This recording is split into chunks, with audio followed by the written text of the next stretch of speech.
ഒരിക്കൽ കൂടെ നിങ്ങളുടെ മധ്യത്തിലായിരിക്കാനായിട്ട് കർത്താവ് തന്ന കൃപയ്ക്കായിട്ട് ഞാൻ സ്തോത്രം ചെയ്യുന്നു. രാവിലെ നിങ്ങളുടെ അടുത്ത് പറയാനായിട്ട് ഞാൻ ആഗ്രഹിക്കുന്നത്, കഴിഞ്ഞ പ്രാവശ്യം വന്നപ്പോൾ വളരെ പ്രധാനപ്പെട്ട ചില കാര്യങ്ങളാണ് ഞാൻ പറഞ്ഞത്. നിങ്ങൾക്ക് ഓർമ്മയുണ്ടെന്ന് അറിഞ്ഞുവിടാം. ഞാൻ ആദ്യമായിട്ട് ഇവിടെ പറഞ്ഞിട്ട് ഞാൻ പല ചർച്ചകളിലും പിന്നെ അത് ഒരു സിസ്റ്റമാറ്റിക് ആയിട്ട് പറയാനിടയായിട്ട് തീർന്നു.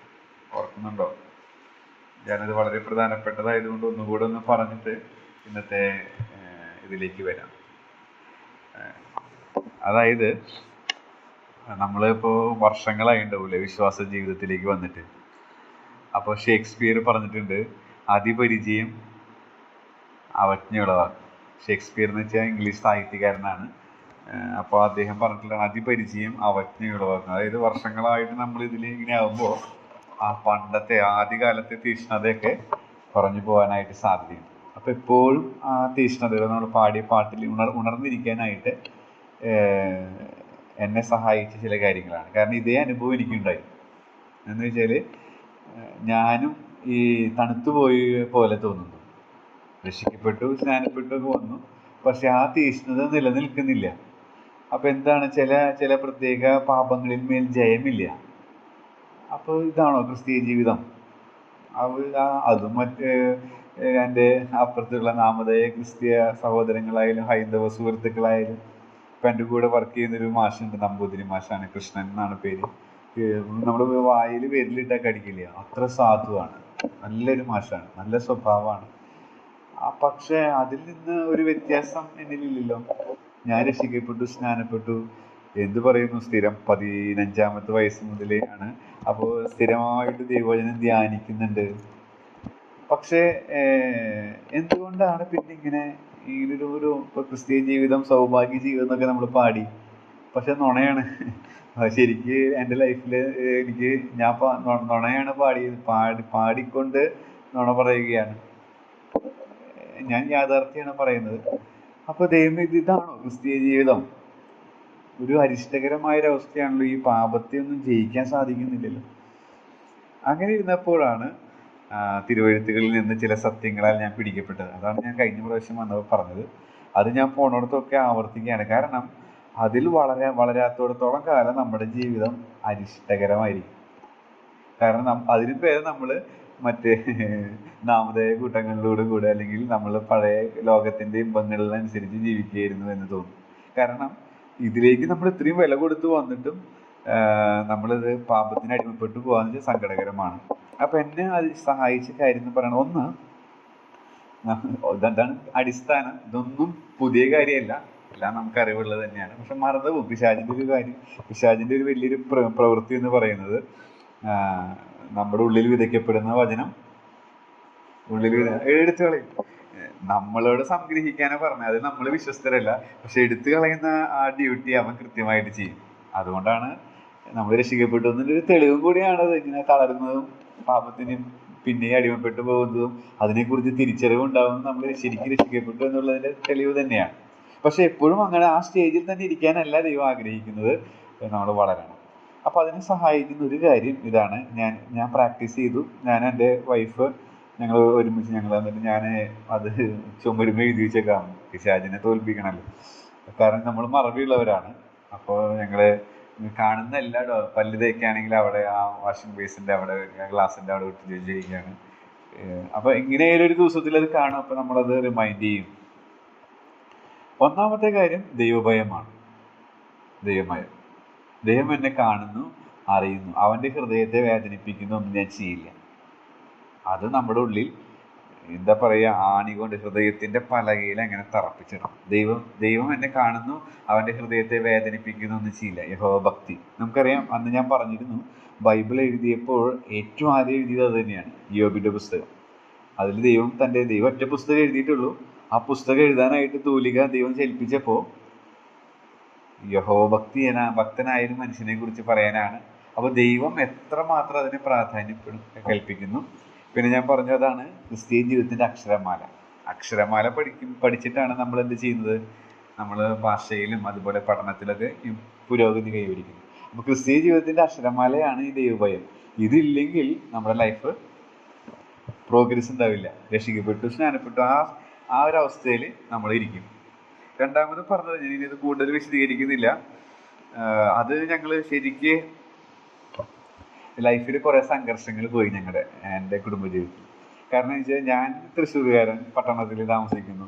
എൻ്റെ ഇച്ഛകളും ടേസ്റ്റുകളൊക്കെ അതിനോടനുബന്ധിച്ചിട്ടുള്ളതാണ്. പക്ഷെ കല്യാണം കഴിച്ചിട്ടുള്ളതെന്ന് പറയുന്നത് തമിഴ്നാട് തേയിലത്തോട്ടങ്ങളുടെ ഉള്ളിലുള്ള ഒരു വളരെ പാവപ്പെട്ട ഒരു വീട്ടിലുള്ള ഒരു കുട്ടിയാണ്. അപ്പോൾ എൻ്റെ വീട്ടിലെ സാഹചര്യങ്ങളും അവളുടെ വീട്ടിലെ സാഹചര്യങ്ങളും അജഗജാന്തരാണ്. അപ്പോൾ കല്യാണം കഴിഞ്ഞ് വന്നു.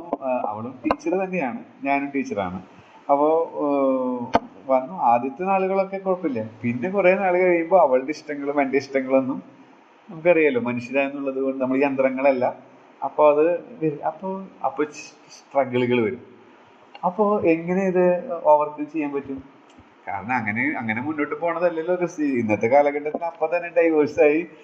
കാരണം അവൾക്ക് ഒറ്റ കാലിൽ നിൽക്കാൻ സാധിക്കും, എനിക്ക് ഒറ്റ കാലിൽ നിൽക്കാൻ സാധിക്കും. അങ്ങനത്തെ ലൈഫ് സ്റ്റൈലാണ് ഇപ്പോൾ കാണുന്നത്. അപ്പോൾ 8 വർഷമായിട്ടുള്ളൂ കേട്ടോ. അപ്പം ഞങ്ങൾ ആദ്യ കാലങ്ങളിൽ ഇതെങ്ങനെ നമുക്ക് ഇതിന് സോൾവ് ചെയ്യാൻ പറ്റും? അവർക്കും എഡ്യൂക്കേഷനുണ്ട്, എനിക്കും എഡ്യൂക്കേഷനുണ്ട്. അവളും തിങ്ക് ചെയ്യുന്നുണ്ട്, ഞങ്ങളും തിങ്ക് ചെയ്യുന്നു. ഞങ്ങൾ രണ്ടുപേരും ഒരേ ലെവലാണ്.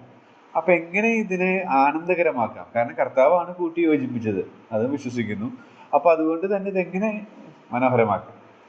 അപ്പോഴാണ് സങ്കീർത്തനം 16 വായിക്കണ്ട, ഞാൻ യഹോവയെ എപ്പോഴും എൻ്റെ മുമ്പിൽ വെച്ചിരിക്കുന്നു, അതുകൊണ്ട് ഞാൻ കുലുങ്ങിപ്പോയി. കുലുക്കം കുടുംബത്തിൽ ഉണ്ടാവേണ്ട കാര്യം, ജോഫി എന്നാണ് വൈഫിൻ്റെ പേര്, ജോഫി. കുലുക്കം ഉണ്ടാവുന്ന കാര്യം നമ്മൾ രണ്ടുപേരിലെ പ്രശ്നം. എന്താ പ്രശ്നം? ഞാൻ എപ്പോഴും യഹോവ എൻ്റെ മുമ്പിലുണ്ട്, കർത്താവ് എൻ്റെ അടുത്തുണ്ടെന്ന് സെൻസ് ചെയ്യണില്ല. നമ്മൾ പറയും കർത്താവിൻ്റെ സാന്നിധ്യം ലോകാവസാനത്തോടെ നമ്മോട് കൂടി ഉണ്ടെന്നൊക്കെ എപ്പോഴും പറയും, പാടുകയൊക്കെ ചെയ്യും. പക്ഷെ നമ്മൾ സെൻസ് ചെയ്യുന്നുണ്ടോ? നമ്മൾ പാട്ടുപാടിയപ്പോൾ കർത്താവ് അടുത്തുണ്ടെന്ന് സെൻസ് ചെയ്തോ? ഒരു 24 മണിക്കൂർ നമ്മൾ ശതമാനക്കണക്ക് എടുക്കാം. ഒരു ദിവസം 24 മണിക്കൂറിൽ 1 മിനിറ്റെങ്കിലും അത് സെൻസ് ചെയ്യുന്നുണ്ടോ? ഇനി നമ്മൾ കുടുംബ പ്രാർത്ഥനയ്ക്ക് ഇരിക്കുമ്പോൾ അത് സെൻസ് ചെയ്യുന്നുണ്ടോ? ഇല്ല. നമ്മൾ ജോലി മേഖലകളിലേക്ക് പോകുമ്പോൾ സെൻസ് ചെയ്യുന്നുണ്ടോ? ഇല്ല. അപ്പോൾ നമ്മുടെ അടിസ്ഥാന പ്രശ്നം അതാണ് ജോഫി എന്ന് പറഞ്ഞു. അപ്പോൾ ഞങ്ങൾ രണ്ടുപേരും തീരുമാനിച്ചു. അതിന് സഹായകരായിട്ട് അതേ സമയത്ത് ഒരു പ്രസംഗത്തിൽ ഒരു ഉപദേശി പറഞ്ഞ ഉദാഹരണം കേട്ടു. അതിതാണ്, ഒരു സഭയിൽ നമ്മുടെ ഭാര്യയും ഭർത്താവും തമ്മിൽ ഉഗ്രവാദമാണ്, പൗലോസും ബർന്നബാസും പോലെ. പെട്ടെന്നാണ് സഭയിൽ മൂപ്പൻ വരുന്നത്. അപ്പം ഞങ്ങളുടെ മൂപ്പന്മാരാണ് വീടുകൾ സന്ദർശിക്കാൻ വരും. മൂപ്പൻ വന്ന് കോളിംഗ് ബെല്ല് അടിച്ചു. ഇവിടെ ഉഗ്രവാദമാണ്. അപ്പോൾ ജനലേറെ കർട്ടൻ തുറന്നു നോക്കിയ മൂപ്പനെ കണ്ട വഴിക്ക് സഡൻ ബ്രേക്ക് ഇട്ട പോലെ കലഹം അവസാനിച്ചു. അപ്പോൾ അദ്ദേഹം പറഞ്ഞ ആശയം ഇതിനോട് ചോദിച്ചത്, അതായത് മൂപ്പന്റെ പ്രസൻസ് സെൻസ് ചെയ്തപ്പോൾ അവർ കൺട്രോളായി. ഇതേപോലെ കർത്താവ് അടുത്തുണ്ടെന്നുള്ളത് നമുക്ക് സെൻസ് ചെയ്യാൻ സാധിച്ചാൽ നമ്മുടെ ലൈഫ് സ്വർഗമായി. അങ്ങനെ ഞങ്ങളുടെ കുടുംബജീവിതം സ്വർഗമായി, ആനന്ദകരമായി. സ്ട്രഗിളുകൾ വരുമ്പോൾ കർത്താവ് അടുത്തുണ്ട്, അത് സെൻസ് ചെയ്യുക. അപ്പോൾ ഇപ്പോൾ LKG ലെവലായിട്ടുള്ളൂ കേട്ടോ. പക്ഷെ അതിൻ്റെ മാറ്റമുണ്ട്. LKG ലെവലേ ഉള്ളൂ, പക്ഷെ അതിൻ്റെ മാറ്റം അനുഭവിക്കാൻ സാധിക്കുന്നുണ്ട്. പക്ഷെ ക്രമേണ നമ്മളതിൽ പുരോഗതി പ്രാപിക്കുക. അതാണ് ഞങ്ങളുടെ ആഗ്രഹം. അതാണ് ഞാൻ കഴിഞ്ഞ പ്രാവശ്യം പറഞ്ഞ രണ്ടാമത്തെ ആശയം. മൂന്നാമത്തെ ആശയം എന്ന് പറയുന്നത് യഥാർത്ഥമായിട്ട് ദൈവത്തെ അനുഗമിക്കണം. ഡെയിലി കർത്താവ് ചെയ്യാൻ പറഞ്ഞൊരു കാര്യം ഞാൻ അന്ന് പറഞ്ഞിരുന്നു. Very good. നാൾതോറും ക്രൂശ് എടുത്ത് അനുഭവിക്കും. എന്താ അതിൻ്റെ അർത്ഥം? ശരിക്കും സ്വന്തം ഇഷ്ടത്തിന് മരിക്കുക. ഈ കാര്യങ്ങൾ നമ്മൾ പ്രാക്ടീസ് ചെയ്ത്, പിന്നെ ഒരു കാര്യം അന്ന് പറയാൻ സമയം കിട്ടിയോന്ന് എനിക്ക് ഓർമ്മയില്ല. പിന്നെ താഴ്മയുള്ളവരാകാം. പിന്നെ ഒരെണ്ണം, അത് സമയം ഉണ്ടായിരുന്നു ഓർമ്മയില്ല, വെളിച്ചത്തിൽ നടക്കുക, സത്യസന്ധത ഉള്ളത് സമ്മതിക്കുക. അതായത് ഞാൻ വൈഫിനോട് മോശമായിട്ട് പെരുമാറിയാൽ കർത്താവെ തെറ്റുപറ്റി എന്ന് സമ്മതിക്കും. പിന്നെ നേരത്തെ ഞാൻ പറഞ്ഞ പോലെ ഞാൻ 10 മിനിറ്റ് വൈകി, ഞാൻ വഴിതെറ്റിപ്പോയി.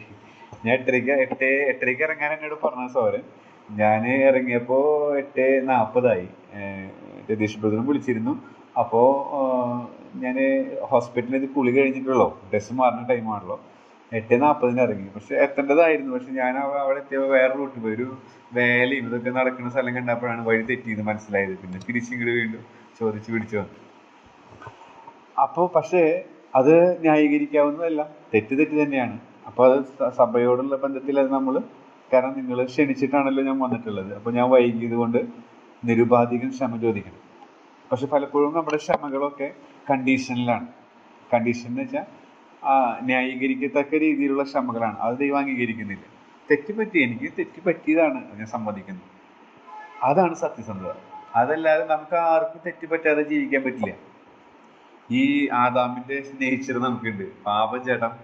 കർത്താവ് വരുമ്പോൾ നമ്മുടെ ഈ താഴ്ചയുള്ള ശരീരം മാറും, നമുക്ക് കർത്താവിനെ പോലെ ആകും. അതുവരെ ഈ ഭൂമിയിൽ നമുക്ക് എല്ലാ ദിവസവും തെറ്റ് പറ്റും.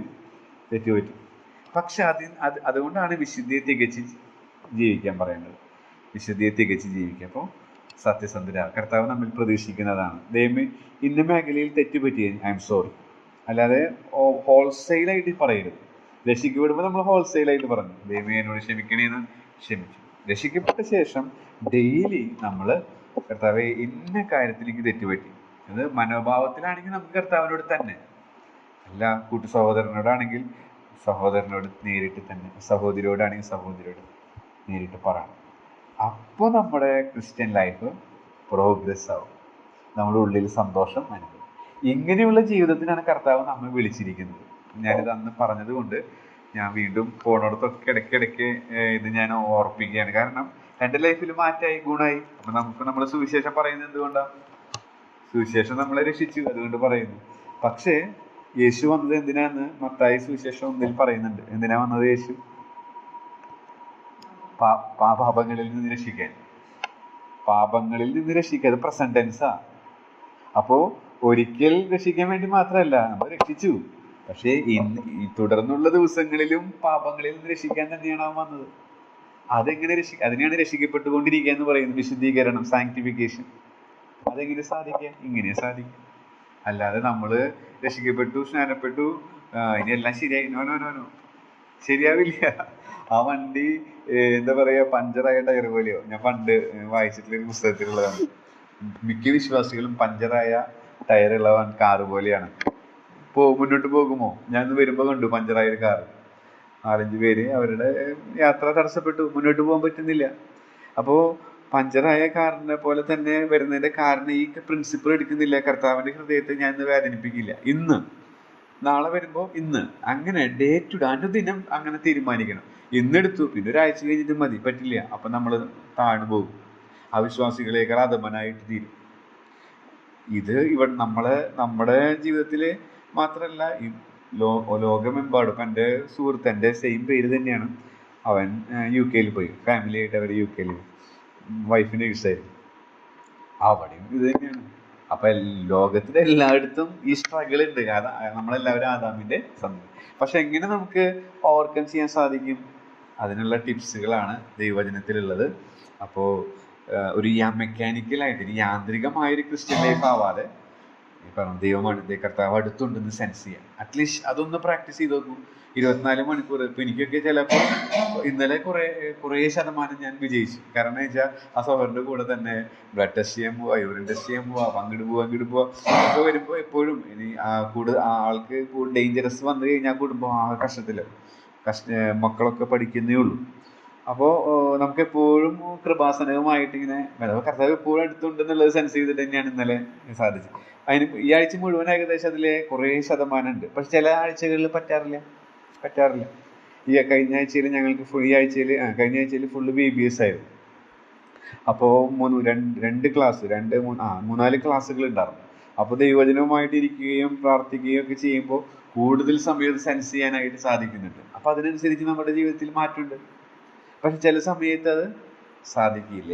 പക്ഷെ സാരമില്ല, അതേറ്റു പറഞ്ഞ് നിരപ്പ് പ്രാപിച്ച് വീണ്ടും ട്രൈ ചെയ്യുക. അങ്ങനെയാണ് നമ്മൾ ക്രിസ്ത്യൻ ലൈഫ് എൻജോയ് ചെയ്യുക. നിങ്ങളങ്ങനെ ചെയ്യുന്നു എന്ന് ഞാൻ വിചാരിക്കുന്നു. പക്ഷെ എനിക്കത് സാധിക്കാതെ പോയ കുറേ കാലഘട്ടം ഉണ്ടായിരുന്നു. പക്ഷെ ഞാനത് തിരിച്ചറിഞ്ഞിട്ട് ഞാനൊരു റിപ്പൻറ്റൻസ്, ഒരു അനുതാപവും മാനസാന്തരവും എനിക്കുണ്ടായി. അപ്പോൾ അതുകൊണ്ടാണ് ഞാൻ ധൈര്യമായിട്ട് അത് നിങ്ങളുടെ അടുത്ത് കൈമാറുന്നത്. നിങ്ങളത് പ്രാക്ടീസ് ചെയ്യാൻ സാധിച്ചാൽ നിങ്ങളുടെ ലൈഫ് വളരെ സൂപ്പറായിരിക്കും. ഒരു പക്ഷെ അതിൻ്റെ ടേസ്റ്റ് നിങ്ങൾ അനുഭവിക്കുന്നവരായിരിക്കും. അങ്ങനെയുള്ളവരാണെങ്കിൽ ഞാൻ ദൈവത്തിന് സ്തോത്രം ചെയ്യും. ഇന്നത്തെ ചിന്തയ്ക്കായിട്ട് ഇന്ന് രാവിലെ വീട്ടിൽ വന്നതിന് ശേഷം ഞാൻ ദൈവം എന്ത് പറയണം, ഉടനീളം യാത്രയിലുണ്ടായിരുന്നു. അപ്പോൾ എൻ്റെ മനസ്സിലേക്ക് വന്ന ഒരു ആശയം എന്ന് പറയുന്നത് 1 കൊരിന്ത്യർ 10:5. ഞാൻ കുറച്ച് വർഷങ്ങൾക്ക് മുൻപ് ചിന്തിച്ചിട്ടുള്ള ഒരു ആശയമാണത്. അതൊന്ന് നിങ്ങളായിട്ടൊന്ന് വേഗത്തിൽ പറഞ്ഞിരിക്കാമെന്ന് വിചാരിക്കുന്നു. 1 കൊരിന്ത്യർ 10-ന്റെ 5-ാമത്തെ വാക്യം നമുക്ക് വായിക്കാം.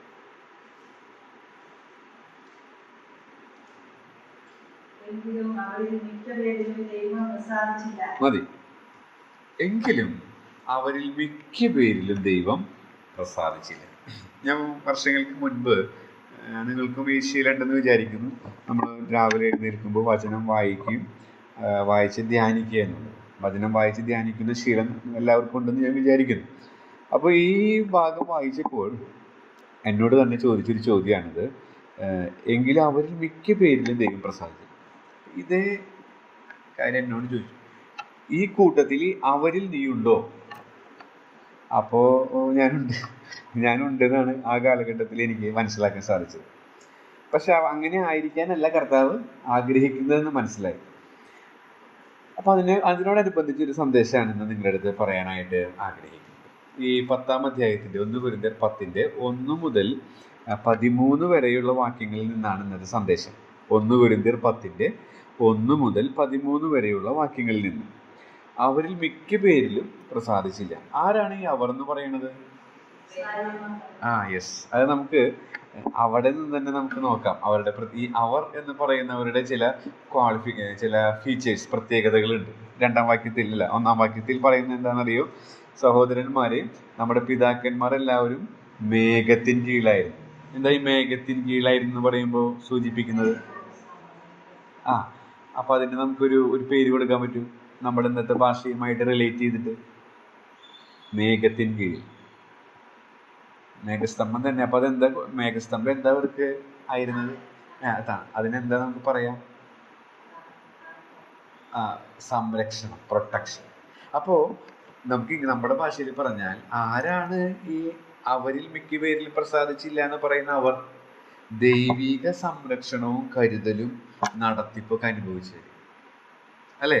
മേഘം എന്ന പദം തന്നെ അതൊരു ഫിഗർ ഓഫ് സ്പീച്ചാണ്, ആലങ്കാരിക പ്രയോഗമാണ്. ആലങ്കാരികം ദൈവത്തിൻ്റെ പ്രൊട്ടക്ഷനെയും. ഇപ്പോൾ ദൈവം പാറയാണോ? അല്ല, അതൊരു ആലങ്കാരിക പ്രയോഗമാണ്, ഒരു ഫിഗർ ഓഫ് സ്പീച്ചാണ് അത്. പാറ എന്ന് പറയുമ്പോൾ ശക്തിയുള്ളതാണ്, മാറ്റാൻ പറ്റില്ല അല്ലേ? അപ്പോൾ ആ ദൈവത്തിൻ്റെ ആ ക്യാരക്ടറിസ്റ്റിക്സിനെ, ആ പ്രത്യേകതകളെ, സവിശേഷതകളെ വളരെ മനോഹരമായിട്ട് പിക്ചറൈസ് ചെയ്യാണ് ആ പാറ എന്ന് പറയും. ഇതുപോലെ മേഘത്തിൻ കീഴിൽ എന്ന് പറയുമ്പോൾ ഇസ്രായേൽ മക്കൾക്ക് അന്ന് കാലത്ത് നടന്ന ദൈവിക സംരക്ഷണത്തെ, നടത്തിപ്പിനെ, കരുതലിനെ കുറിച്ച്. അപ്പൊ ആരാണ് ഈ മിക്ക പേരിലും പ്രസാദിച്ചില്ല എന്ന് പറയുന്നവർ? ആരാ? ദൈവത്തിന്റെ കരുതല്, സംരക്ഷണം, നടത്തിപ്പൊക്കെ അനുഭവിച്ചവരാണ്. വീണ്ടും ചോദിക്കാം നമുക്ക്, ആരാണ് ഈ അവർ? മിക്ക പേരിലും പ്രസാദിച്ചില്ല എന്ന് പറയുന്ന അവർ ആരാ? അടുത്ത വാക്യം എന്താ പറയുന്നത്? എല്ലാവരും സമുദ്രത്തിലൂടെ കടന്നു, എല്ലാവരും മേഘത്തിലും സമുദ്രത്തിലും സ്നാനമേറ്റ് മോശയോട് ചേർന്നു. അപ്പോൾ സമുദ്രത്തിലൂടെ കടന്നു, അതാണ് 2-ന്റെ ആദ്യത്തെ ഭാഗം. അത് എന്തിനു സൂചിപ്പിക്കുന്നു? സമുദ്രത്തിലൂടെ കടന്നു. സമുദ്രത്തിലൂടെ കടന്നു എന്ന് പറയുമ്പോൾ സ്നാനം ഉണ്ടത് മേഘത്തിലും സമുദ്രത്തിലും സ്നാനമേറ്റുന്നുണ്ട്. അപ്പോൾ സമുദ്രത്തിലൂടെ കടന്നു, ചെങ്കടൽ കടന്നു. അപ്പൊ എന്താ നമ്മൾ ഉദ്ദേശിക്കണേ? വിഭാഗിച്ചു. അതിന് നമ്മൾ സ്പിരിച്വലൈസ് ചെയ്ത ആത്മീകമായിട്ട് പറയുമ്പോൾ അതെന്തിന്റെ ചിത്ര? സ്നാനത്തിന്റെ ഉണ്ട്. പിന്നെ ഫറവോന്റെ അടിമത്തത്തിൽ നിന്ന് വിടുവിച്ചു. അപ്പോൾ സ്നാനം എന്നുള്ളത് വീണ്ടും മേഘത്തിലും സമുദ്രത്തിലും സ്നാനമേറ്റു എന്ന് പറയുന്നത് കൊണ്ട് ഇത് അടുത്ത ആശയം എടുക്കാന്ന് വിചാരിച്ചിട്ടാണ്. അവർ 2-ാം വാക്യം നമ്മളോട് പറയാണ്, അവരിൽ മിക്ക പേരിലും പ്രസാദിച്ചില്ല. ആരാണ് അവർ? 1, ദൈവിക സംരക്ഷണവും നടത്തിപ്പും കരുതലൊക്കെ അനുഭവിച്ചവരാണ്. 2, ദൈവിക വിടുതൽ അനുഭവിച്ചവരാണ്. വീണ്ടും ആരാണ് അവർ? 2-ാം വാക്യത്തിന്റെ പിന്നീടുള്ള ഭാഗം പറയുന്നത് മേഘത്തിലും സമുദ്രത്തിലും സ്നാനമേറ്റ് മോശയോട് ചേർന്നു. അപ്പോൾ ദൈവിക നേതൃത്വത്തോട് ചേർന്നവരാണ് അവർ. എന്നിട്ട് അവരിൽ മിക്ക പേരിലും ദൈവം പ്രസാദിച്ചില്ല. ദെൻ ആരാണ് അവർ? അടുത്ത വാക്യം, 3-ാമത്തെ വാക്യം നോക്കൂ. എല്ലാവരും ഒരേ ആത്മീക ആഹാരം തിന്നു. അപ്പോ ദൈവികമായ ഭക്ഷണം കഴിച്ചവരാണ് അവരിൽ മിക്ക പേരിലും. കഴിഞ്ഞ ആഴ്ച കുട്ടികളെടുത്ത് 350 കുട്ടികൾ ഞങ്ങളുടെ ഹോളിൽ VBS-നായിട്ട് വന്നു. അതിൽ കുറേ അക്രൈസ്തവരും എല്ലാം മിക്സ്ഡ് ആയിട്ടുള്ള ഒരു കൂട്ടായിരുന്നു. ഇതുവരെ നടത്തിയതിൽ വെച്ച് നല്ലൊരു VBS ആയിരുന്നു. അപ്പൊ മോശയുടെ ജീവിതമായിരുന്നു. നല്ല ഒടുവിലത്തെ ദിവസമാണ് ഈ സ്വർഗീയ ഭോജനം അവർ കഴിച്ച് മന്ന കൊടുത്ത കാര്യമാണ് പറയണത്. ആ മന്ന കൊടുത്ത കാര്യം കുട്ടികളുടെ അടുത്ത് പറഞ്ഞു. നോക്കുക, അവരിൽ മിക്ക പേരിലും ദൈവം പ്രസാദിച്ചില്ല. ആരാണവർ? ഒന്ന് ഞാൻ പറഞ്ഞു, ദൈവിക സംരക്ഷണം കരുതൽ നടത്തിപ്പനുഭവം. ആരാണവർ? ദൈവിക വിടുതൽ, പെസഹ കുഞ്ഞാടിന്റെ രക്തത്താലുള്ള വിടുതൽ അനുഭവിച്ചു. ആരാണവർ? അവരിൽ മിക്ക പേരിലും പ്രസാദിച്ചില്ല എന്ന് പറയും. ദൈവിക നേതൃത്വത്തോട് ചേർന്നവരാണ്. ഇനി ആരാണ് അവർ? സ്വർഗത്തിലെ ഭക്ഷണം പുരിച്ചവരാണ്. നമ്മളത് വിശ്വാസത്താലാണ് മനസ്സിലാക്കണം, അല്ലേ? നമ്മൾ വായിച്ചു, തേൻ കൂട്ടിയ ദോശയുടെ പോലെ രുചിയുള്ളതാന്നൊക്കെ. രാവിലെ വന്ന് നോക്കിയപ്പോൾ മഞ്ഞ് മാറ്റി കഴിയുമ്പോൾ അവർക്ക് കഴിക്കാനുള്ളത് ഇടങ്ങഴി അവർ പറക്കുന്നതൊക്കെ. ഇത് നമ്മൾ വിശ്വാസത്താലാണ് കാണുന്നത്. പക്ഷെ അവരോ നേരിട്ട് അനുഭവിച്ചതാ. രാത്രി കാട, 1000 കോഴി കരക്കാട, അല്ലെ? അങ്ങനെയല്ലേ പഴഞ്ചൊല്ലി? അപ്പൊ അതൊക്കെ ഒരു ശരിക്ക് നേരിട്ട് അനുഭവിച്ചവരാ. പക്ഷെ അവരെ കുറിച്ച് വായിക്കുന്നത് അവരിൽ മിക്ക പേരിലും ഇനി ആരാണ് അവർ? ദൈവിക ഭക്ഷണം കഴിച്ചെന്ന് മാത്രമല്ല, നമ്മൾ ഇന്ന് ആദ്യത്തെ പാട്ടിൽ 2ാമത്തെ പാട്ടിൽ അത് പാടി. നമ്മളവിടെ വായിക്കുന്നത് എങ്ങനെയാണ്? അനുഗമിച്ച ആത്മീക പാറയിൽ നിന്നല്ലോ അവർ കുടിച്ചത് സ്വർഗീയ പാനം കുടിച്ചവർ. അവരിൽ മിക്ക പേരിലും. അപ്പൊ ഇത് ശരിക്കും പറയുകയാണെങ്കിൽ ആരെ കുറിച്ചാ പറയണേ? ഇസ്രായേൽ മക്കളെ കുറിച്ച്. എന്തിനാ ഇസ്രായേൽ മക്കളെ കുറിച്ച് പറയണേന്ന് അറിയോ? കൊരിന്ത്യരോട് പറയാണ്. കൊരിന്ത്യരുള്ള അവിശ്വാസികളോടാണോ? അല്ലല്ല, കൊരിന്ത്യരുള്ള വിശ്വാസികളോട് പറയാണ്. അല്ലയോ കൊരിന്ത്യരെ, ഇത്രമാത്രം ദൈവിക നടത്തിപ്പും കരുതലും ദൈവിക ഭക്ഷണവും ദൈവിക പാനീയവും ദൈവിക വിടുതലും ദൈവത്തിന്റെ നേതൃത്വത്തെ അംഗീകരിച്ചിട്ട് അവരുടെ കീഴിൽ നടന്നിട്ടും അവർ രക്ഷിക്കപ്പെട്ടിട്ടില്ല എന്നല്ല പറയണേ. അവരുടെ ലൈഫിൽ അവന് പ്രസാദം. ഇതാണ് എന്നെ സ്ട്രൈക്ക് ചെയ്തത്. ഞാൻ വചനം വായിക്കുന്നു, ബൈബിൾ ക്ലാസ് എടുക്കുന്നു, അതുപോലെ തന്നെ സുവിശേഷം അറിയിക്കുന്നു. പക്ഷേ ഈ സാക്ഷിയാണോ എന്നെ കുറിച്ച് പറയണേ? ഇതാണല്ലോ, ഇങ്ങനെയാണല്ലോ നമ്മൾ വചനം പഠിക്കേണ്ടത്. കേവലം നമ്മുടെ അറിവ് ചീർപ്പിക്കാനായിട്ട് വചനം പഠിച്ചാൽ ഒരു കാര്യവും. പക്ഷെ ഈ ഇസ്രായേൽ മക്കളെ കുറിച്ച് ചിന്തിച്ചപ്പോൾ ഇതുപോലെ ദൈവത്തിന്റെ കരുതൽ കണ്ട വേറെ ജനമുണ്ടോ? വേറെ വല്ല രാജ്യമുണ്ടോ ഈ ലോകത്തിൽ? ഇല്ല. പക്ഷെ അവരെ കുറിച്ച് വായിക്കുന്നത് നമ്മെ കുറിച്ചും ഇത് വാസ്തവമല്ലേ? ആത്മനിയന്ത്രണമില്ലാത്ത കൊരിന്ത്യരോട് അതെങ്ങനെ മനസ്സിലാക്കാൻ അറിയോ? 9 ഈ 10-ാം അധ്യായത്തിലാണല്ലോ ഇത് പറയണത്. തിരുവെഴുത്ത് പഠിക്കുമ്പോൾ ഒരു രീതി നിങ്ങൾക്ക് അറിയാമെന്ന് ഞാൻ വിചാരിക്കുന്നു. നാം ഒരു വിഷയം പഠിക്കുമ്പോൾ അത് മനസ്സിലാക്കാൻ അതിൻ്റെ തൊട്ട് മുകളിലുള്ള ഭാഗവും തൊട്ട് താഴെയുള്ള ഭാഗവും വായിച്ച് അതിൻ്റെ കോണ്ടെക്സ്റ്റിൽ നിന്ന് വേണം അതിൻ്റെ അർത്ഥം എടുക്കാൻ. നമ്മുടെ ഏതെങ്കിലും ആശയം ഇടരുത്. അപ്പൊ ഇതില് നമ്മൾ ഈ 10-ാം അധ്യായം പറയണേക്കാളും തൊട്ട് മുൻപ് പറഞ്ഞ കാര്യം എന്താ നോക്കുക, ഒന്ന് വായിക്കാം. നമുക്ക് 27 വായിച്ചു. 27 അതന്നെ, വെരി ഗുഡ്. 9:27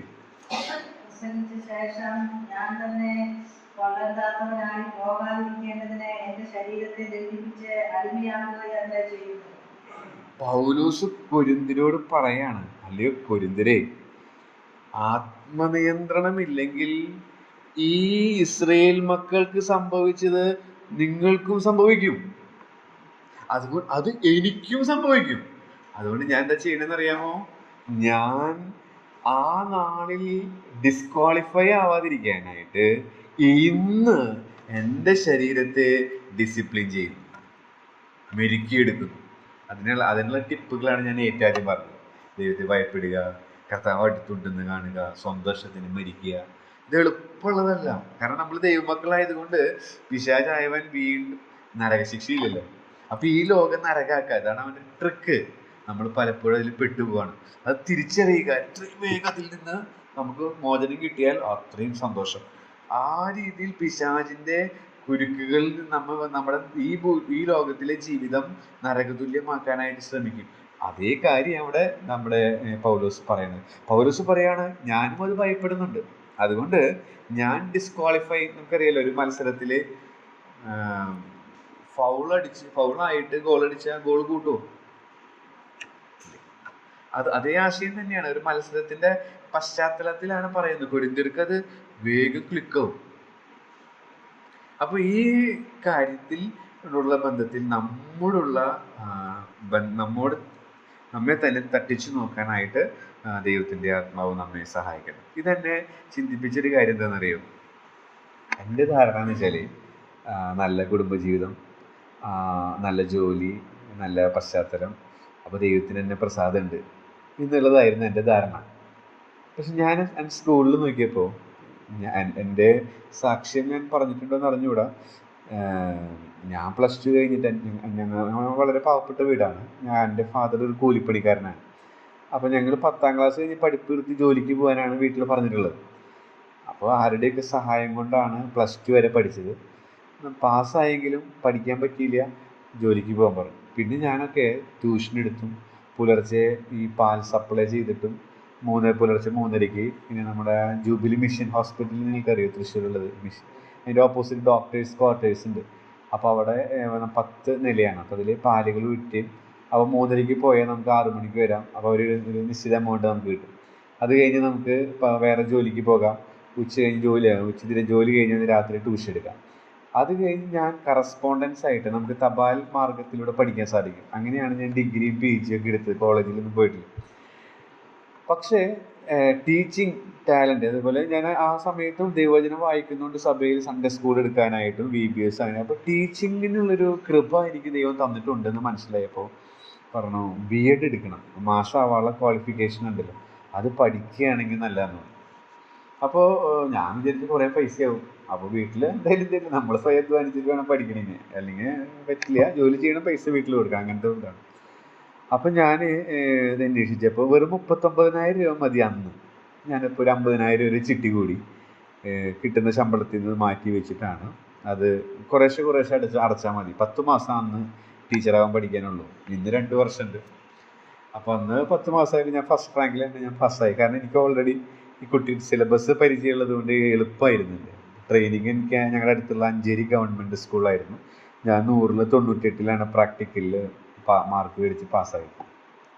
ഫീസൊക്കെ ഞാൻ അടച്ച് ഞങ്ങൾ സർട്ടിഫിക്കറ്റ് കിട്ടുമ്പോഴേക്കും തന്നെ എൻ്റെ ട്യൂഷൻ സെൻറ്ററിലെ കുട്ടി പറഞ്ഞു, ഞങ്ങളുടെ സ്കൂളിലെ മാഷിന്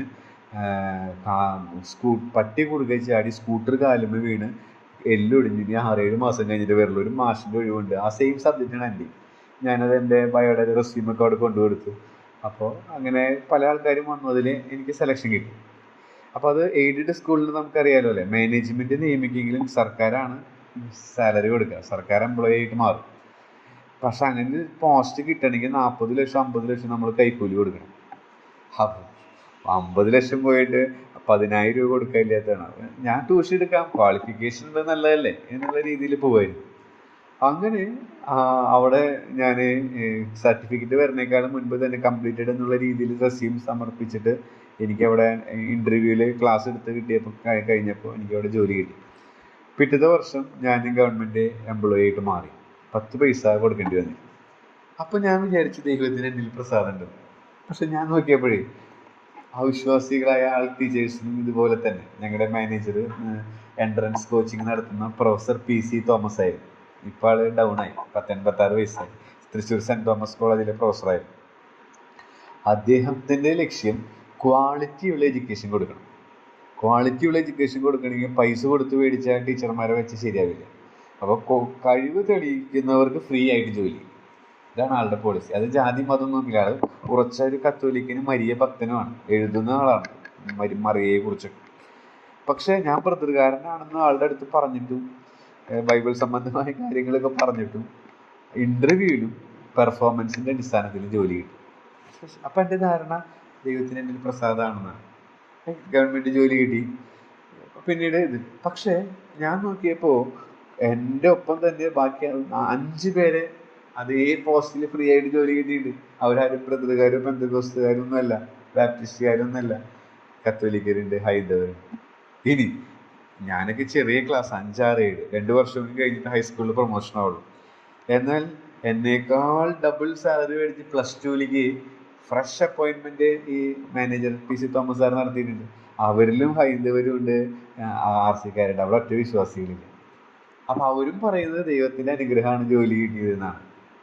അപ്പോൾ ഞാൻ വിചാരിച്ചത് എങ്ങനെ ശരി. അപ്പോഴാണ് ഇത് വായിച്ചപ്പോൾ എനിക്ക് മനസ്സിലായത്. അതായത് നമുക്ക് ജോലി കിട്ടി, നമ്മുടെ വിവാഹം നടന്നു, നല്ല വിവാഹങ്ങൾ കിട്ടി, അല്ലെങ്കിൽ അതൊന്നുമല്ല ദൈവം നമ്മിൽ പ്രസാദിച്ചതിന്റെ തെളിവ്. അങ്ങനെയാണെങ്കിൽ ഇവരങ്ങനെ പറയണമായിരുന്നു അല്ലേ? ഇവർക്ക് എന്തെല്ലാം സ്പിരിച്വൽ ബ്ലെസ്സിങ്സാ കിട്ടിയത്? ഇവർക്ക് കിട്ടിയ ഭൗതിക നന്മകൾ എന്തൊക്കെയായിരുന്നു? മന്ന കിട്ടി, വെള്ളം കിട്ടി, കരുതൽ കിട്ടി, എല്ലാ ഭൗതിക കാര്യങ്ങളും ഇവർക്ക് കിട്ടി. പക്ഷെ ഇവരെ കുറിച്ച് വായിച്ചത് പ്രസാദിച്ചു. അപ്പൊ എനിക്ക് മനസ്സിലായി, എന്നിൽ പ്രസാദിച്ചതിന്റെ ഏക തെളിവ് ഇതല്ല. ഒരു പക്ഷേ ദൈവത്തിന്റെ കരുണയാണ്, ഓക്കെ, അത് നമുക്കറിയാം. പക്ഷേ എൻ്റെ ധാരണ ദൈവത്തിന് ഇതിൽ പ്രസാദമായതുകൊണ്ടാണ് ഇങ്ങനെയുള്ള ഭൗതികമായ കാര്യങ്ങളൊക്കെ ക്ലീൻ ആയിട്ട് വരുന്നത് എന്നുള്ളത്. പക്ഷെ അല്ല, ദൈവത്തിന് പ്രസാദം ഉണ്ടായാലും ഇല്ലെങ്കിലും അതെന്നെ മനസ്സിലാക്കി തന്നത് മത്തായി സുവിശേഷം 5-ാം അധ്യായത്തിലാണ്. ഗിരിപ്രഭാഷണത്തിൽ പറയുന്നുണ്ട്, നല്ലവരുടെ മേലും ദുഷ്ടന്മാരുടെ മേലും അവന്റെ സൂര്യനെ ഉദിപ്പിക്കും. മഞ്ഞും മഴയും ഭൗതിക അനുഗ്രഹങ്ങൾ, നന്മകൾ, അത് ദൈവം സ്രഷ്ടാവ് എന്നുള്ളതിൽ എല്ലാവർക്കും ഉണ്ട്. അത്രയേ ഉള്ളൂ ഇത്. പക്ഷേ ദൈവത്തിന് നിന്നിൽ പ്രസാദം ഉണ്ട് എന്നുള്ളതിന്റെ തെളിവ് 9:27, 1 പൗലോസ് പറയുന്നത് ആത്മനിയന്ത്രണമുള്ള ഒരു ജീവിതം. അങ്ങനെയുള്ളവരിൽ നോക്കിയിട്ടാണ് പറയുന്നത് ദൈവത്തിന് പ്രസാദമുണ്ട് എന്നുള്ളത്. ഞാൻ മനസ്സിലായി എന്ന് വിചാരിക്കുന്നു. അപ്പോൾ ഇങ്ങനെയുള്ള എൻ്റെ ധാരണകൾ മാറ്റിയത് ഞാൻ ജസ്റ്റ് പറഞ്ഞു. അപ്പോൾ എങ്ങനെയായാലും എന്തുകൊണ്ടാണ് ദൈവം അവരിൽ പ്രസാദിക്കാത്തത് എന്നുള്ളതിൽ 3 കുറിപ്പുകളൊന്ന് വിശദീകരണം കൂടാതെ പറഞ്ഞു പോകാം. അവരിൽ മിക്ക പേരിലും പ്രസാദിച്ചില്ല എന്ന് പറഞ്ഞു. അപ്പോൾ ഒന്നാമത് നമ്മൾ പറഞ്ഞത് ആരാണ് അവർ, അതിനെക്കുറിച്ചാണ് നേരത്തെ നമ്മൾ പറഞ്ഞത്. ഇനി എന്തുകൊണ്ട് പ്രസാദിച്ചില്ല? 9:27 നമ്മൾ മനസ്സിലാക്കുന്ന ഒന്നാമത്തെ കാര്യം. നമുക്കതിനെ 2 കൊരിന്ത്യർ 7:1 ചേർത്ത് ക്ലബ് ചെയ്യാൻ പറ്റും. അവിടെ പറയുന്നത് ഇങ്ങനെയാണ്: ദൈവഭയത്തിൽ വിശുദ്ധിയെ തികച്ചില്ല. എന്തുകൊണ്ട് അവരിൽ പ്രസാദിച്ചില്ല? ദൈവഭയത്തിൽ അവർ വിശുദ്ധിയെ തികച്ചില്ല. അതിൻ്റെ മറ്റൊരു പരാവർത്തനാണ് 9:27. മറ്റുള്ളവരോട് പ്രസംഗിക്കാൻ ശേഷം ഞാൻ തന്നെ കൊള്ളരുതാത്തവനായി പോകേണ്ടത്, എൻ്റെ ശരീരത്തെ ദണ്ഡിപ്പിച്ച് അടിമയാക്കും. അപ്പൊ അതിനെ നമുക്ക് ലളിതമായിട്ട് പൗലോസിന്റെ തന്നെ വാക്ക് കടമെടുത്ത് എങ്ങനെ പറയാം? എന്തുകൊണ്ട് അവരിൽ പ്രസാദിച്ചില്ല? ദൈവഭയത്തിൽ വിശുദ്ധിയെ തികച്ചില്ല. ഞാൻ കൂടുതൽ വിശദീകരിക്കുന്നില്ല, നിങ്ങൾക്കത് മനസ്സിലാകുമെന്ന് ഞാൻ വിചാരിക്കുന്നു. രണ്ടാമത്, എന്തുകൊണ്ട് അവരിൽ പ്രസാദിച്ചില്ല? 10:13 ഒന്ന് വായിക്കാമോ? 10:13, 1 കൊരിന്ത്യർ 10:13. ആ ഭാഗത്ത് നിന്ന് തന്നെ ഉത്തരം കണ്ടെത്താൻ പറ്റും എന്തുകൊണ്ട് അവരിൽ പ്രസാദിച്ചില്ല.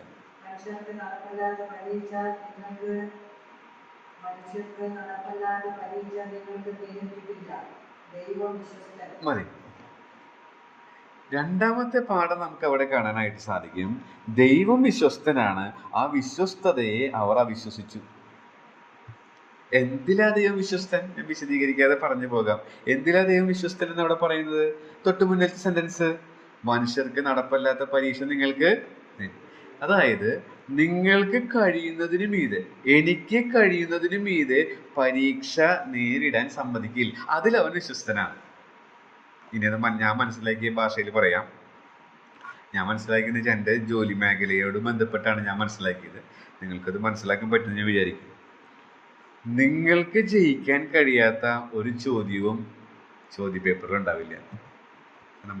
ഞാനൊരു ക്വസ്റ്റ്യൻ പേപ്പർ തയ്യാറാക്കുമ്പോൾ എൻ്റെ കുട്ടികൾക്ക് അവർക്കത് ജയിക്കാൻ കഴിയാത്ത ഒറ്റ ചോദ്യം ഞാൻ അതിലിടില്ല. അങ്ങനെയെങ്കിൽ നമ്മുടെ ജീവിതത്തിൽ നമുക്ക് കഴിയുന്നതിന് മീതെയുള്ള പരീക്ഷ ദൈവം അനുവദിക്കില്ല. അതിലവൻ വിശ്വസ്തനാണ്. അത് ഇവർ അവിശ്വസിച്ചു. അതാണ് അവരിൽ പ്രസാദിക്കാത്തതിൻ്റെ കാര്യം. അപ്പൊ നമ്മുടെ ജീവിതത്തിൽ ജീവിതമാകുന്ന പരീക്ഷയിൽ അവൻ നൽകുന്ന ക്വസ്റ്റ്യൻ പേപ്പർ നമുക്ക് ജയിക്കാൻ കഴിയാവുന്നതാണ്. അതിലവൻ വിശ്വസ്തനാണ്. അത് നാം വിശ്വസിക്കണം. ഈ വചനം നമ്മിൽ വിശ്വാസമായിട്ട് പരിണമിക്കണം. കേട്ട വചനം അവരിൽ വിശ്വാസമായി പരിണമിച്ചില്ല. എബ്രായ ലേഖനം ഞാൻ എടുത്ത് വായിക്കുന്നില്ല, അങ്ങനെ പറയുന്നുണ്ട്. അതാണ് കാരണം. ഇവരിൽ പ്രസാദിക്കാത്തതിന്റെ കാരണം അതാണ്. അവർ മോശയിൽ നിന്ന് കേട്ട വചനം അവരിൽ വിശ്വാസമായി പരിണമിച്ചില്ല. അപ്പൊ നിങ്ങൾ എത്രയോ കാലങ്ങളായി കേൾക്കുന്നു വചനം. ഞാൻ എത്രയോ കാലങ്ങളായി 2001 മുതൽ കേൾക്കുന്നു വചനം. അതിന് മുൻപ് ചെറുപ്പത്തിൽ കേൾക്കുന്നുണ്ട്, പക്ഷെ ശരിക്കും സ്വീകരിക്കാൻ തുടങ്ങിയത് 2001 മുതലാണ്. എത്ര വർഷങ്ങൾ കഴിഞ്ഞു. ഈ കേട്ട വചനം വിശ്വാസമായി പരിണമിച്ചിരുന്നെങ്കിൽ എൻ്റെ ജീവിതത്തിന്റെ ക്വാളിറ്റി എത്രയോ മടങ്ങ് ഉയർന്നേന്. എനിക്കതറിയാം. പക്ഷെ സാധിച്ചിട്ടില്ല. ഞാനതിൽ ഇത് എന്താ പറയാ, സങ്കടപ്പെട്ട് ദുഃഖിച്ച് ഇരുന്ന് പോകുന്നില്ല. വിശുദ്ധിയെ തികയ്ക്കണം, കുറെ കൂടെ മെച്ചപ്പെടണം എന്നുള്ള ആഗ്രഹമാണ് എനിക്കുള്ളത്. അപ്പോൾ ഒന്നാമത്തെ കാരണം, ദൈവഭയത്തിൽ വിശുദ്ധിയെ തികച്ചില്ല 9:27 അടിസ്ഥാനത്തിലും, പിന്നീട് ഈ നേരത്തെ പറഞ്ഞ 13 ആദ്യ ഭാഗത്തിന്റെ അടിസ്ഥാനത്തിൽ ദൈവത്തിന്റെ വിശ്വസ്തതയെ അവർ അവിശ്വസിച്ചു. നിങ്ങൾക്ക് കഴിയുന്നതിന് മീതെ പരീക്ഷ നേരിടാൻ അവൻ സമ്മതിക്കില്ല. നിങ്ങൾക്ക് പറ്റുന്ന ക്വസ്റ്റ്യൻ പേപ്പറെ അവൻ ഓരോ ദിവസവും അനുവദിക്കുകയുള്ളൂ. പക്ഷെ അവർ അത് വിശ്വസിച്ചില്ല. പരീക്ഷകളൊക്കെ വന്നപ്പോൾ അവർ ചെയ്ത കാര്യം എന്താ? കഴിഞ്ഞ ദിവസം കുട്ടികളോട് പിറുപിറു. എത്ര പ്രാവശ്യം ആ പുറപ്പാട് 15-16 വായിച്ചറിയും. മോശയോടെ പിറുപിറുത്തെങ്കിലും അതും വളരെ ഇതാണ്. മോശയോടാണ് പിറുപിറുത്ത്. പക്ഷെ ദൈവം പറയുന്നു അവർ എന്നോടാ പിറുപിറുത്ത്. അവർ ഒരിക്കലും ദൈവത്തോട് നേരിട്ടിട്ട് പിറുപിറുത്തിട്ടില്ല. പക്ഷെ ദൈവം വെച്ച നേതൃത്വത്തോട് പിറുപിറുത്തപ്പോൾ ദൈവം കൺസിഡർ ചെയ്തത് അത് വായിക്കുന്നത് ഇങ്ങനെയാണ്: അവരിൽ മിക്ക പേരിലും ദൈവം. അപ്പോൾ ദൈവത്തിന്റെ വിശ്വസ്തതയെ അവിശ്വസിച്ചാൽ എന്നിലും നിങ്ങളിലും ദൈവത്തിന് പ്രസാദമില്ല. അതൊരു സത്യമായ കാര്യമാണ്. മൂന്നാമത്തെ പാഠം 13-ാം വാക്യത്തിന്റെ അടുത്ത ഭാഗം ഒന്ന് വായിക്കാം. 10:13 1 കൊരിന്ത്യർ.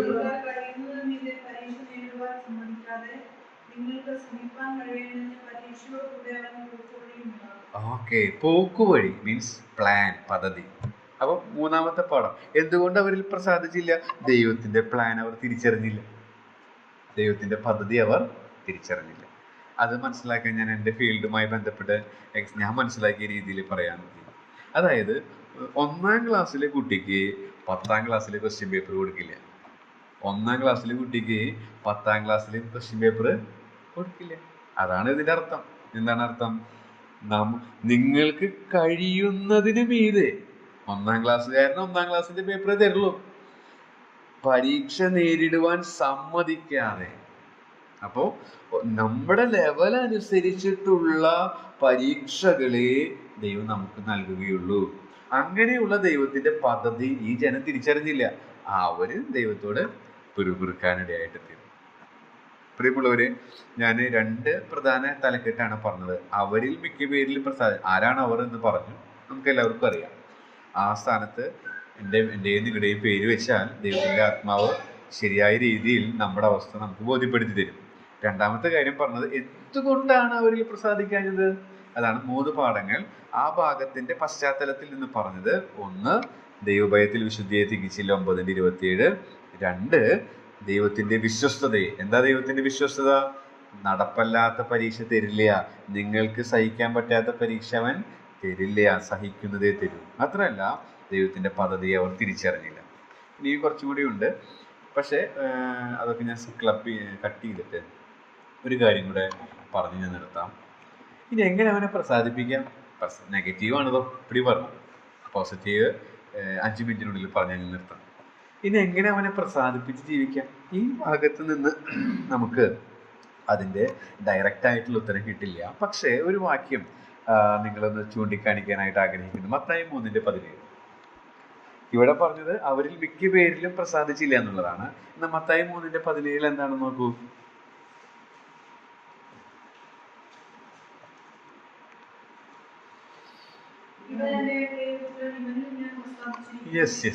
മതി, താങ്ക് യു. അപ്പോ അവരിൽ മിക്ക പേരിലും പ്രസാദിച്ചില്ല. എന്നാൽ നമ്മളിപ്പോ വായിച്ച മത്തായില് അവനിൽ പ്രസാദിച്ചു. ആരെ കുറിച്ചാണ് പറയണത്? അപ്പൊ എങ്ങനെയാ ദൈവത്തെ പ്രസാദിപ്പിക്കാൻ പറ്റും? സിമ്പിൾ ആയിട്ട് പറഞ്ഞാൽ, ദൈവത്തെ പ്രസാദിപ്പിച്ച് അവനെ നോക്കിയാൽ മതി. He's our dictionary. നമുക്കറിയാം, ഇപ്പൊ ഞാനൊക്കെ ഇംഗ്ലീഷ്, ഇപ്പൊ ഇവിടെ മലയാളവും ഉണ്ട് ഇംഗ്ലീഷും ഉണ്ട്. ഇതിൽ ചില വാക്കുകൾ വായിക്കുമ്പോൾ എനിക്ക് തന്നെ അർത്ഥം കിട്ടില്ല. അപ്പൊ എന്താ ചെയ്യാ? നമ്മള് പണ്ടൊക്കെയാണെങ്കിൽ നമ്മൾ ഡിക്ഷണറി കയ്യിലെടുത്തത്. ഇപ്പം മൊബൈലിൽ തന്നെ മൊബൈൽ ഡിക്ഷണറി ഉണ്ട്. അപ്പൊ ഡിക്ഷണറി റെഫർ ചെയ്യും. ഡിക്ഷണറി ഉപയോഗിക്കുമ്പോൾ നമുക്ക് അതിന്റെ അർത്ഥം നമുക്ക് മനസ്സിലാവും. ക്രിസ്തീയ ജീവിതത്തിന്റെ ഡിക്ഷണറി എന്ത് വന്നാലും നമുക്ക് അവനെ നോക്കാം. കർത്താവിൽ ഉത്തരവാണ്. അപ്പോൾ നമ്മുടെ ഡിക്ഷണറി ദൈവത്തെ പ്രസാദിപ്പിച്ച് ജീവിക്കുന്നത് എങ്ങനെയാണ്? യേശുവിൻ്റെ ലൈഫ് നോക്കിയാൽ മതി. അപ്പം അവനെ കുറിച്ച് വായിച്ചത് അവനിൽ പ്രസാദിച്ചിരിക്കും. അപ്പം അവൻ്റെ ഫുഡ് സ്റ്റെപ്സ്, അവൻ്റെ കാൽപ്പാടുകൾ നോക്കിയാൽ നമുക്ക് ദൈവത്തെ പ്രസാദിപ്പിക്കാം. അതേ ആശയം പറയുന്ന ഭാഗം എബ്രായർ 12 ഉണ്ട്. അവിടെ നിന്ന് 3 കുറിപ്പുകൾ എങ്ങനെ പ്രസാദിപ്പിക്കാമെന്ന് പറഞ്ഞ് ഞാൻ നിർത്താം. എബ്രായർ 12:2 അറിയാലോ, ഞാൻ വായിക്കേണ്ട ആവശ്യമില്ല. യേശുവിനെ നോക്കുക. ശ്രദ്ധിച്ചു. അപ്പോൾ വിശ്വാസത്തിന്റെ നായകനും പൂർത്തി വരുത്തുന്നവനുമായ യേശുവിനെ നോക്കുക. അപ്പോൾ ഒന്നാമത്തെ കാര്യം, എങ്ങനെ നമുക്ക് ദൈവത്തെ പ്രസാദിപ്പിക്കാം? യേശുവിനെ നോക്കുക. അവനാണ് നമ്മുടെ ഡിക്ഷണറി. നമ്മുടെ എല്ലാ ഡൗട്ടുകളും സംശയങ്ങളും വരുമ്പോൾ കർത്താവിൻ്റെ കാൽപ്പാടുകൾ നമുക്ക് നോക്കാം, അല്ലെങ്കിൽ അവൻ്റെ കാൽപ്പാടുകൾ പിന്തുടർന്ന അപ്പോസ്തലരുടെ റെഫർ ചെയ്യാം. 2:12 എന്താ വായിക്കുന്നത്? അതിൻ്റെ ക്രിയാപദം കണ്ടെത്താൻ പറ്റും? യെസ്. ധ്യാനിച്ചുകൾ. അപ്പൊ യേശുവിനെ നോക്കുക, യേശുവിനെ ധ്യാനിക്കുക. ഞാൻ വിശദീകരിക്കുന്നില്ല. ഇനി 4-ാമത്തെ വാക്യം.